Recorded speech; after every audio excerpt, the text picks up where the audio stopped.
So I just did a whole video, which I will upload as a fast forwarded version without the audio because I cannot keep it straight to myself when I want to record audio and when I don't. So now I am recording audio and I'm going to do this all over again. Not this image because I learned some things from this image. So it's Zoe York. These are my videos on how to do cover design, how to do some graphic design hacks as an author, not a graphic artist. I call myself like I do like cover mechanics. Like I know how to like build a cover. I know the essential basics of it. Anyway, so what I am going to talk about in this video today is how to blend two images together. And I already did it once, and I'm going to link to that video, which will show you this image. But here's the problem with this image is that there isn't a lot of obvious background space for an author name or a title of a book. And that's a good problem to kind of like play around with, but it's not the problem I want to have today. So I'm going to start again. I'm going to start all over again, and then we're going to come back to this image on a more complicated lesson. So what do we do first? We start a new a new image, and we want it to be 1600 pixels wide by 2500 pixels wide high, which is like, I don't know, we're going to call that like the Zoe standard. And I use GIMP, as I've talked about in other, let's just show about GIMP. GIMP stands for GNU Image Manipulation Program. It is the program that I use because I am cheap and I'm not going to use all of the Adobe Creative Cloud Suite, whatever they call themselves, features, and so I don't need to pay for it. GIMP is free, and for a cover hack like me, it is absolutely perfect. All right, so now what I have over somewhere here in this folder are a bunch of stock photos that I picked. You'll see here, these are the two that I was working on before, some like rock star crowd pictures. They're both a light and a dark because when I'm playing around, when I'm building a cover that has multiple images, I want to make sure that the colors that I pick match. So what I actually started with in that first picture was this dark image and this dark image, but the color tones were different. And so I ended up with this light image and this couple down here. So now I want to do another, I want to try a couple of, I don't know, I'm going to try this one maybe. We're going to pull that into my, where did it go? I want to pull this cute couple in here. Oh, come on. There we go. Cute couple. And it, like, I want to maybe, let's try, I don't think that couple's going to work. Let's try, I really like, I had picked this for a hockey cover. So we're going to pull that one in as well.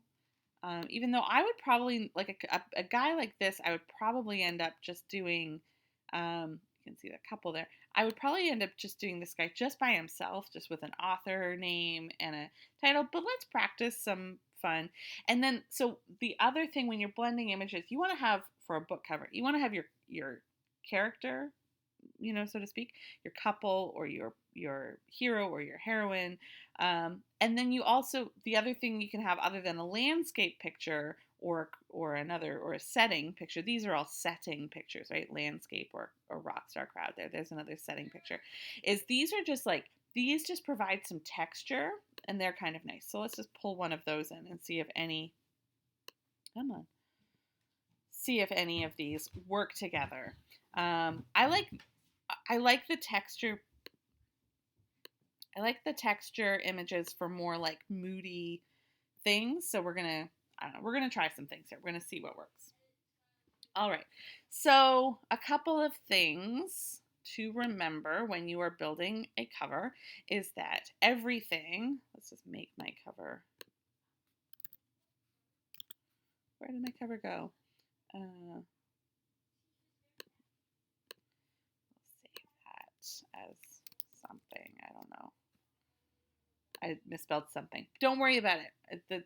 We're here at Cover Hack School. Should we call it? Should I call myself that? I don't know. I've talked a little bit maybe about how I feel like sometimes I'm hacking my way through this. Anyway, Okay, so now we're back on track. All right, so the most important thing I want you to remember is that you want to keep your layers all separate. You want to work on everything. You don't want to mush anything together because you want to be able to move things independently. So, do we want to do this one first? Sure, let's try this one. So here we have this picture of this couple. It's way bigger than the cover itself. Like it's a bigger photo file, so we're going to just make it a little bit smaller. And I always just eyeball it like this. If you are a more analytical person, then you may actually just do like the number math and input some numbers here. That's fine. You just want to remember that you make sure that those two numbers are linked with that, keeping that scale so that it scales in proportion. All right. So, that's cute. Already right there, that's cute. But one of the problems with this is that, again, like the first image that you saw when the video started, it's very busy. And so it doesn't provide any kind of landing spots on the cover like here for a title. So what happens, for example, if we bring in, so this is, remember I said like you could do something like proportionate. So if I make this exactly, oh no, I don't want to do that. I want it to be exactly 2,500 pixels high, then then you know that you've made that exactly the same height as your. All right. So, and I realized that they are not wearing like beachy. I didn't realize this was a beach picture. I thought it was a bouquet, but it is bouquet because it's got like those light drops, which some people love or hate. My friend Jessica really hates them. So let's just. I'm not going to blend. First, I'm going to show you a different trick. So this is a completely different thing than was requested. The how to blend two pictures together was requested by my friend Hudson Lynn, and I'm going to get to that, Lynn, I promise. But first, I'm just going to show you what happens when you just make something an overlay. So up here, there's mode, and this also is in Photoshop too. And if I see here that eyeball, if you click on that, that layer will disappear. All right, so that's the couple without that layer as an overlay mode. And there it is with that overlay. And you'll see there's like a band of yellow right here, which you can kind of amplify. We can duplicate that. And suddenly you start to see like things appear and there's waves kind of on their skin. And we could even make them maybe even smaller and see what happens. If we see more, oh, we run out of picture. So you want to make sure that you're not running out of picture. But let's just see what happens. So this is one way to combine two images that isn't merging at a meet point, but just layering images on top of each other. Right? That's kind of interesting. It provides like a really neat backdrop. And then you'll see there's also some darkness here, which you can amplify by doing a gradient. So over here on the left, it's actually called Blend Tool. Fill selected area with a color gradient. And if you change your foreground color, this is the foreground color, and of course that's your background color. Change your foreground color to black. And then down here, so when you click on this blend tool, or I call it the gradient tool, then this dialog box pops up down here and you can select, and it's already selected for me, but your options here are like foreground to background or foreground to transparent, which is what I want. Okay, so then I make sure that I'm on a blank layer. Each action is on its own layer. And I'm just going to start where you click first. So what you're going to do is you're going to click with your mouse, you're going to hold, and you're going to drag, and then you're going to let go. So I'm going to click at the bottom of the screen, and I'm going to drag my mouse up, and I'm going to stop right here, just where the dark ends on his arm kind of thing. And I'm going to let go. And it's going to fill with a black to nothing transparent. See? And now we have a space down there for a name. And I think that this would make a great Ainsley Booth book. Ainsley Booth is my alter ego. She writes more erotic romance. And so I always use the same font for my name. So it's always Aviner Next. Aviner? I don't even know how to say my own font name. And I'll do like maybe 175. And I like to kern out my name a bit, just to put a bit of space between the letters, right? So you can see, let's bring in my guide. Where's my guide? Do I have view guides off? No, show guides. I don't know what's happening here. Click guide, there we go.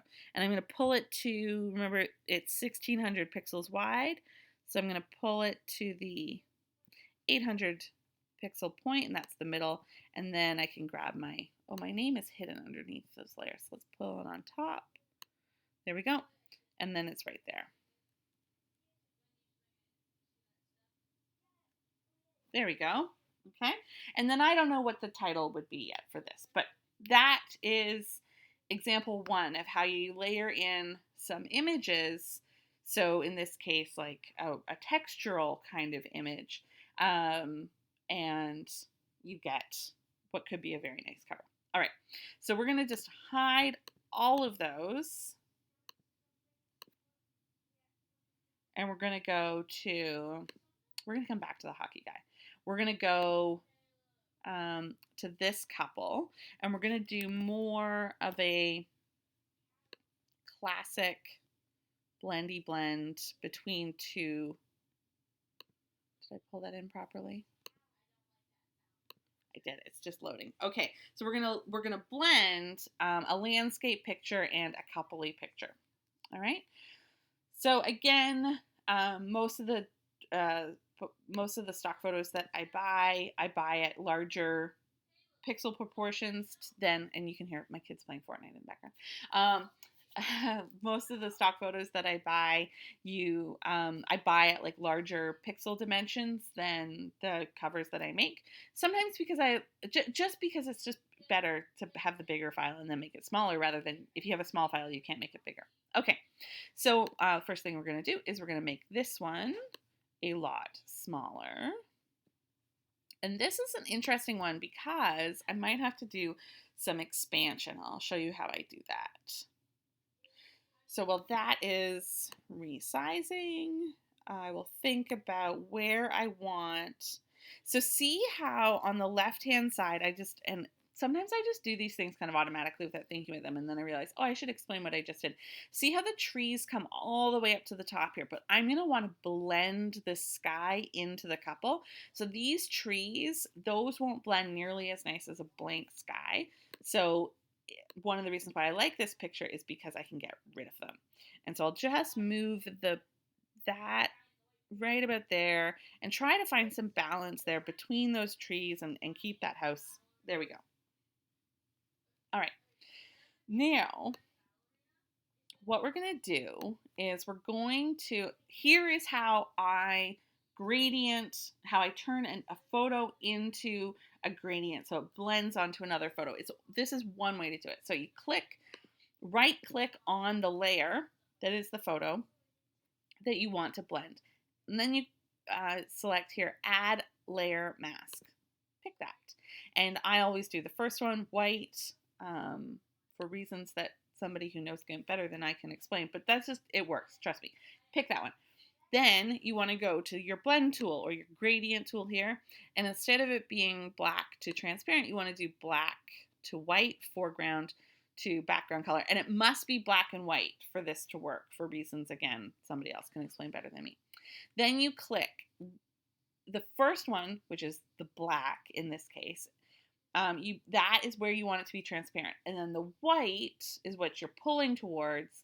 And I'm sorry, I've already lost some of you. Just hang in there with me and try this a few times. You're going to click, you're going to pull, and where you let go is where it's going to be full transparent, okay? So somewhere down in here. Let's try that. All right, that's not bad at all.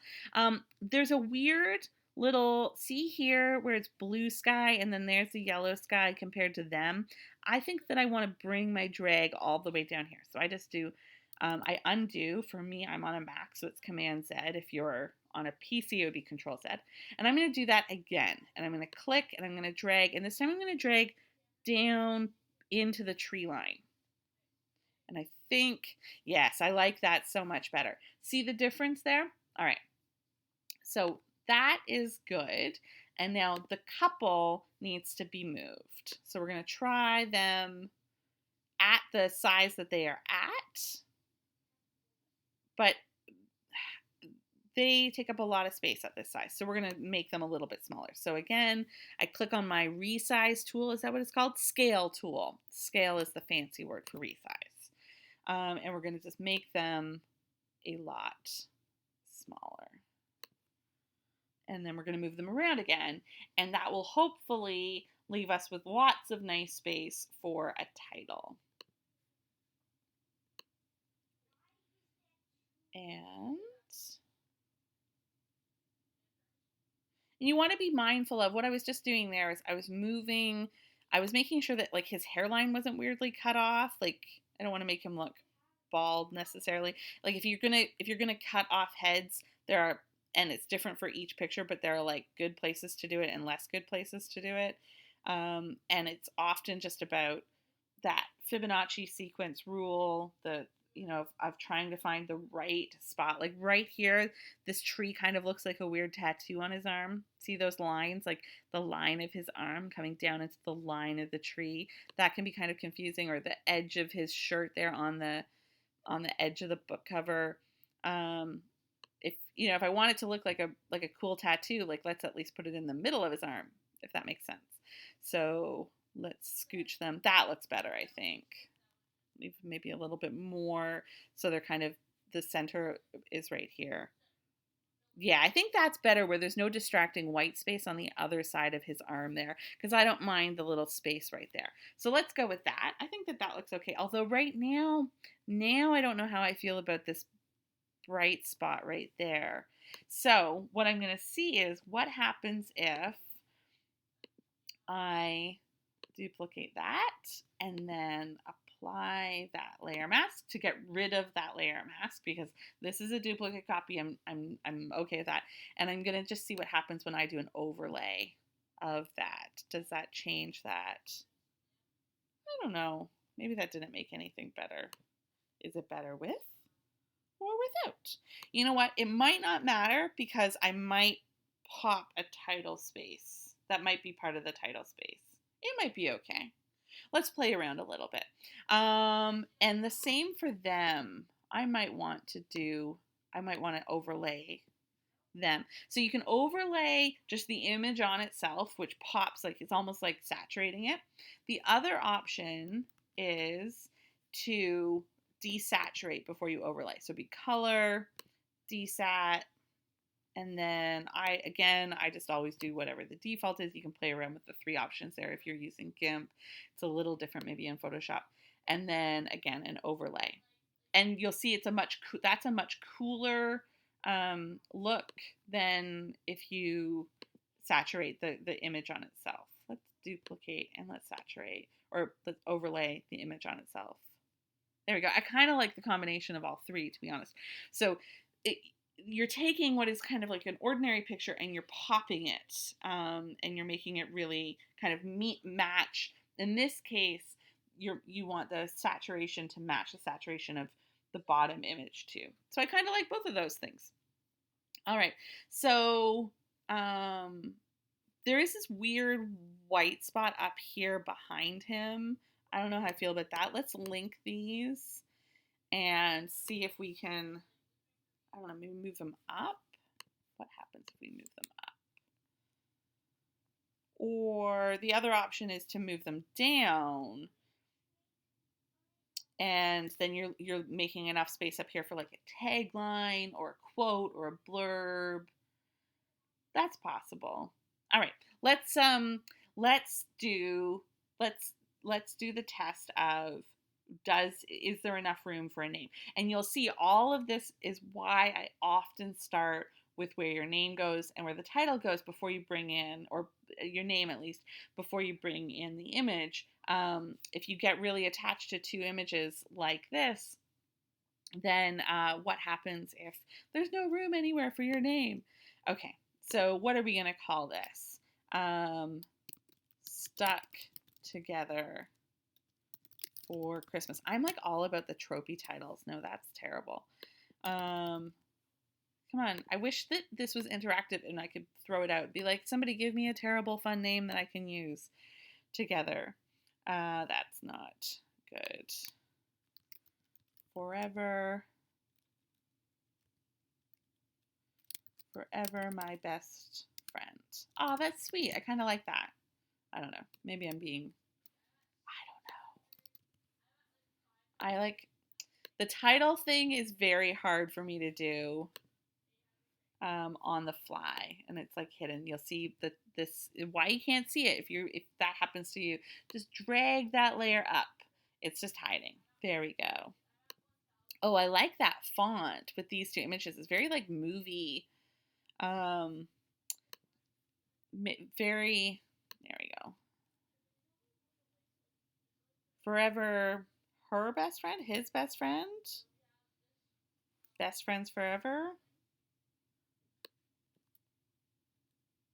I do like the word forever like that. I don't know. Oh, the pressure to name a book on the fly, a book that doesn't even exist yet.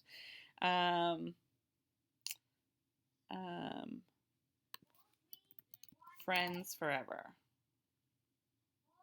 I don't know. Oh, I might pause this video here while I think about it. No, I'm not going to do that. That is not the purpose of this exercise. Anyway, missing the point, blendy stuff. Okay. You know what? I'm going to use a title that I might never use because I don't know if I'm going to get back to that series. But I have this title, which I really love, called Friends Before Benefits, which apparently I can't spell. Friends Before Benefits. It's a little bit tropey, a little bit category, but I like the idea of it, right? You know what I mean.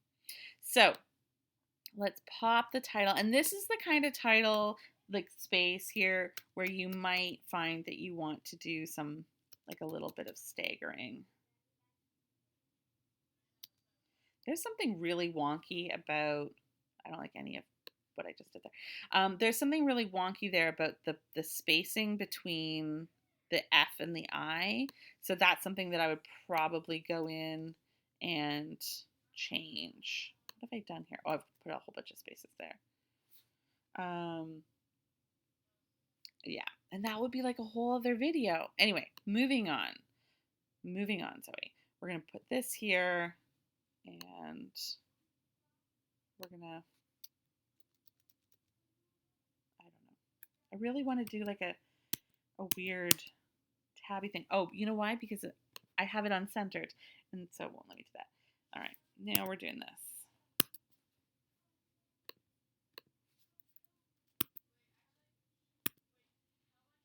There we go. See? Can you hear me hitting like the tab bar? I'm like really intent. And there's a weird spacing problem here. This is where I would hit somebody else up and be like, can you fix this for me? Because I'm not always great at the individual kerning because I like to do everything just as like one line of text. So there are some things that have to get fixed. And we can fix it. You can fix it, you know, in a couple of ways. I'm just going to duplicate that layer and hide the first one so that it's there. And then what I'm going to do is, this is very hackish, I'm just going to cut this F out, this. I'm going to paste it back in to a new layer. And I'm going to go like this. And scooch it in. I don't know. And we're going to take this all the way up to the top, just so that they're close to each other. And then I'm going to go in as well. I'm going to have to zoom way in for this, just so I don't cut anything else off. Apologies for anyone who was like, what did I just see? And I'm just going to, I don't know what I'm going to do here. And I might just bring this down. There, I think that's better. Let's see what that looks like. I think, and then do I have another eye? I do, up there. We're going to have to do the same thing there. I have to do the same thing there. I try to be slightly professional in this regard. Oops.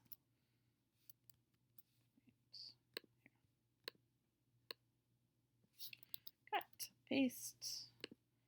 to new layer, and then move that down as well. Is that right? Is that roughly? There we go. That's good. And then that's good.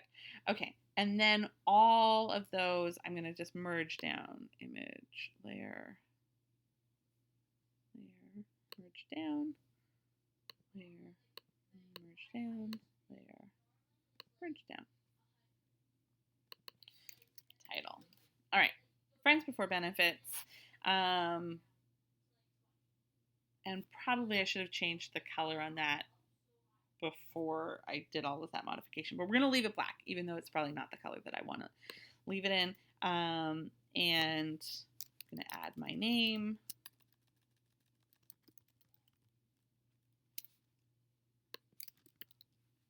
And a reminder that I always do my name in the same font.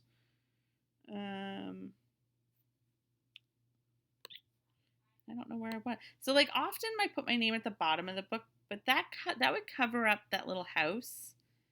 And I think I'm more comfortable covering up his giant head, and then it also takes up some of that space there. So remember I was talking about that white space there? There, my name filled it. Nice. I don't know that I like it in black, so we're going to pull a color from the bottom. Something in here, this like a really nice purple. If I make that like really dark, maybe there, like in there, or ooh, that's pretty. Let's add that. Okay, let's try that. Very nice dark purple. I tend to have a, there we go, that's better. No, that's terrible. It's funny how you can think that something is good until you like take a second look at it and you're like, ugh, no. Like let's try like a dark raspberry. Also truly terrible. All right, so here's another thing. You can sometimes go, so in GIMP, they have a really nice tool. It's a color wheel. So if you click on any color, up here there are 5 little tabs, and it's the 4th one. You can go to the opposite. If you have a color that is in your image and you want to like test out another color, a really good one to do is the complementary color, which is directly across the color wheel. And don't worry, it's not going to be a bright green because of where like the darkness of the purple. But if I click there, if I go to the white line and just eyeball directly across, ooh, a nice dark green. Let's try that. Also truly terrible. Okay, we're going back to black. This is not exactly, I'm going to hide my view, show guys. This is not necessarily like a perfect cover, but there you go. That is how I would template out 2 images blended together. And earlier in the video, we saw how you can use images layered on top of each other to get a different effect. If you have any questions about this, please drop them in the comments. Let me know. And you know what I'm going to say? The biggest takeaway actually you could take from this video if you watched it all the way to the end is that often, good cover artists or good cover mechanics can make pretty mediocre covers. And the only way you get better at making covers is by understanding that often you just have to redo it. Do it over again. Do it again. And don't get stuck on trying to fix one specific cover, the one specific set of images, make it work, force it to work. Sometimes the answer is to go, back to your file of pictures and pick something else. Maybe this isn't right, or maybe I need to do, what I might need to do is do some more like smudging and layering underneath. Like if I go in here and I pick this color here, this yellowy color, maybe what I need to do is I need to go in here and with a really big, very low opacity brush, do some like blending. Oh, that's already better. See, if I do some kind of blending over her sweater with that kind of yellowy color, get rid of that dark patch there. That's starting to look a little bit more. You can kind of add a layer of like really soft, gentle smudging. Oh, but not right there. See here? See right there? That's a bridge too far. You want to get rid of that. Where it went onto his t-shirt. You don't want to blend the light up onto the black because that's really obvious. But I think that smudging there did better. And then what I'm going to do is like a completely different title. I might report back on this cover. But if you can give yourself a cover design homework out of this, it would be make 3 bad covers. Make 3 bad covers, make 5 bad covers. Don't get frustrated with yourself that the first cover that you try to make isn't any good. This is like, I don't know, the 100th cover I've made, and it's kind of terrible. So there you go. That's my big takeaway suggestion for you. It has been a lot of fun doing this blending tutorial thing. I love using GIMP. If you have any questions about it, let me know, and make sure you subscribe to my channel for more of this hilarious hackery.